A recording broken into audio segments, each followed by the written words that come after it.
আসসালামু আলাইকুম রহমতুল্লাহি ওয়া বারাকাতুহু। আজকের আলোচনা সূরা বাকারার 252 নম্বর আয়াত থেকে। আল্লাহ তাআলা ইরশাদ ফরমান, হে রাসূলগণ, আমি তাদের কাউকে কারো উপর মর্যাদা দিয়েছি। তাদের মধ্যে কেউ তো হলো তারা যার সাথে আল্লাহ কথা বলেছেন, আর কারো মর্যাদা উচ্চতর করেছেন। এবং আমি মরিয়ম তনয় ঈসাকে প্রকৃষ্ট মোজেজা দান করেছি এবং তাকে শক্তি দান করেছি রুহুল কুদ্দুস অর্থাৎ জিব্রাইলের মাধ্যমে। আর আল্লাহ যদি ইচ্ছা করতেন তাহলে পরিষ্কার নির্দেশ এসে যাবার পর পয়গম্বরদের পেছনে যারা ছিল তারা লড়াই করত না, কিন্তু তাদের মধ্যে মতবিরোধ সৃষ্টি হয়ে গেছে। তৎপর তাদের কেউ তো ঈমান এনেছে, আবার কেউ হয়েছে কাফের। আর আল্লাহ যদি ইচ্ছা করতেন তাহলে তারা পরস্পর লড়াই করত, কিন্তু আল্লাহ তাই করেন যা তিনি ইচ্ছা করেন।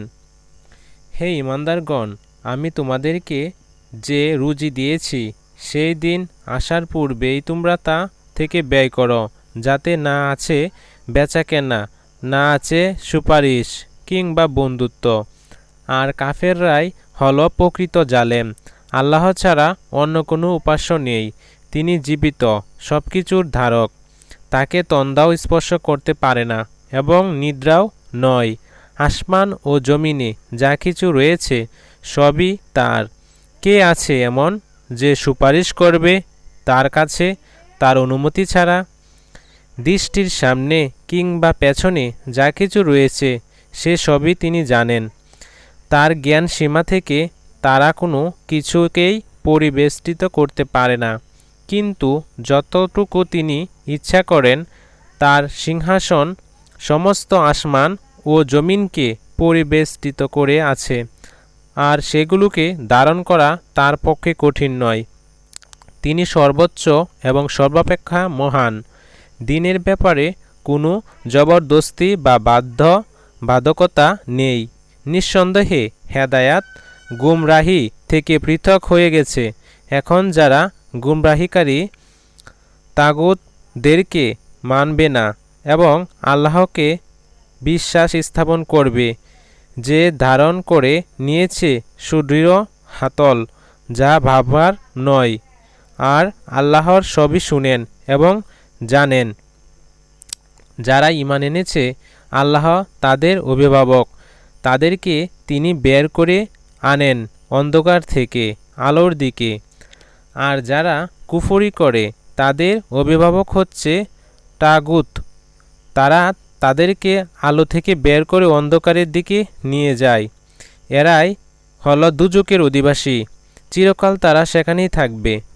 তুমি কি সে লোককে দেখনি যে পালনকর্তার ব্যাপারে বাদানুবাদ করেছিল ইব্রাহিমের সাথে, এ কারণে যে আল্লাহ সে ব্যক্তিকে রাজ্য দান করেছেন।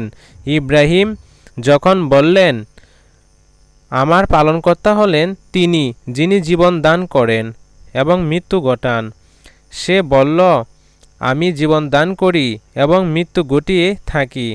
ইব্রাহিম বললেন, নিশ্চয়ই তুমি সূর্যকে উদিত করেন পূর্ব দিক থেকে, এবার তুমি তাকে পশ্চিম দিক থেকে উদিত করো। তখন সে কাফের হতভম্ব হয়ে গেল। আর আল্লাহ সীমালঙ্ঘনকারী সম্প্রদায়কে সরল পথ প্রদর্শন করেন না।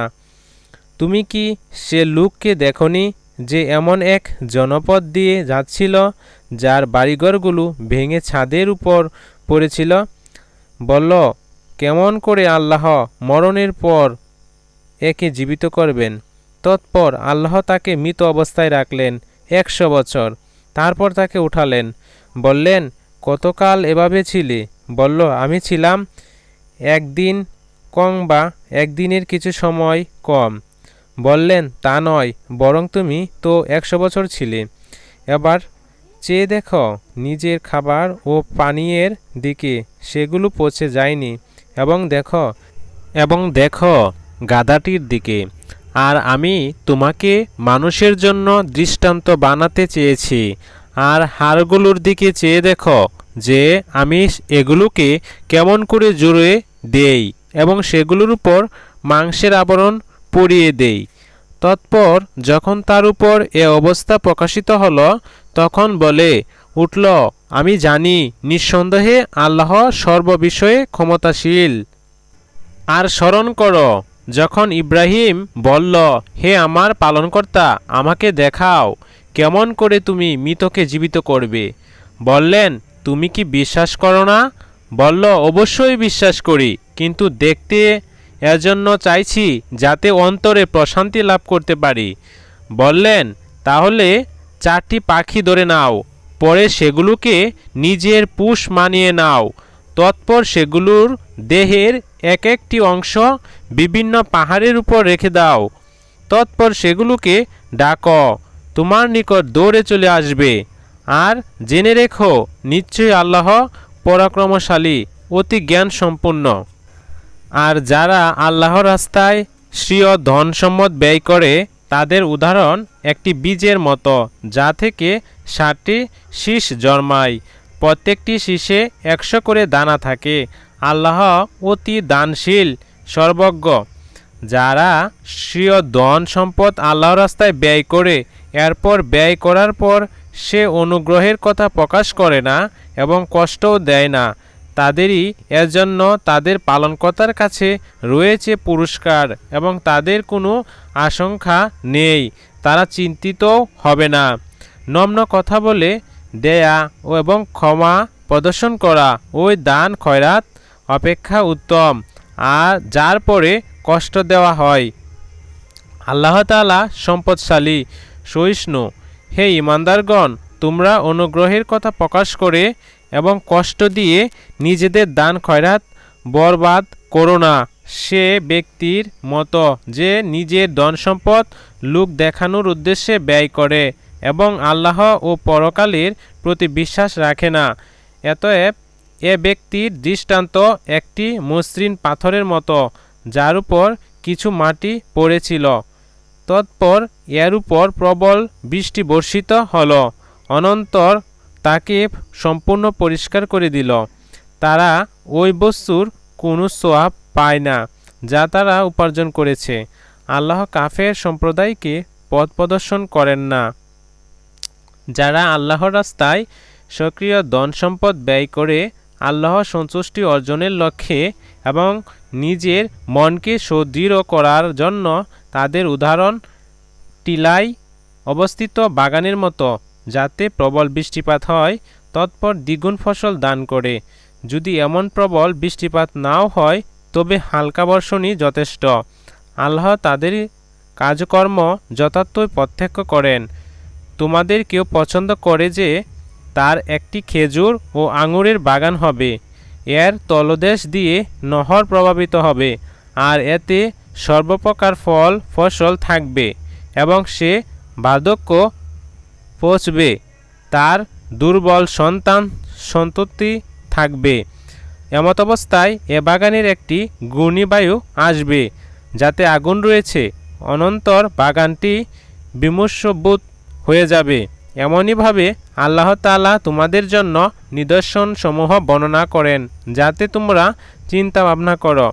হে ঈমানদারগণ, তোমরা সক্রিয় উপার্জন থেকে এবং যা আমি তোমাদের জন্য ভূমি থেকে উৎপন্ন করেছি তা থেকে উৎকৃষ্ট বস্তু ব্যয় করো এবং তা থেকে নিকৃষ্ট জিনিস ব্যয় করতে মনস্থ করো না, কেননা তা তোমরা কখনো গ্রহণ করবে না।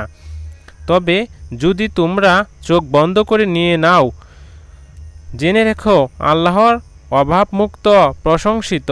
শয়তান তোমাদেরকে অভাব অনটনের ভীতি প্রদর্শন করে এবং অশ্লীলতা আদেশ দেয়। পক্ষান্তরে আল্লাহ তোমাদেরকে নিজের পক্ষ থেকে ক্ষমা ও বেশি অনুগ্রহের ওয়াদা করেন। আল্লাহ প্রাচুর্যময়, সুবিজ্ঞ। তিনি যাকে ইচ্ছা বিশেষ জ্ঞান দান করেন এবং যাকে বিশেষ জ্ঞান দান করা হয় সে প্রভূত কল্যাণকর বস্তু প্রাপ্ত হয়। উপদেশ তারাই গ্রহণ করে যারা জ্ঞানবান। তোমরা যে খয়রাত বা সদয় করো কিংবা কোনো মানত করো, আল্লাহ নিশ্চয়ই সেসব কিছু জানেন। অন্যায়কারীদের কোনো সাহায্যকারী নেই। যদি তোমরা প্রকাশ্য দান খয়রাত করো তবে তা কতই না উত্তম, আর যদি খয়রাত গোপনে করো এবং অভাবগ্রস্তদের দিয়ে দাও তবে তা তোমাদের জন্য আরও উত্তম। আল্লাহ তাআলা তোমাদের কিছু গুনাহ দূর করে দিবেন।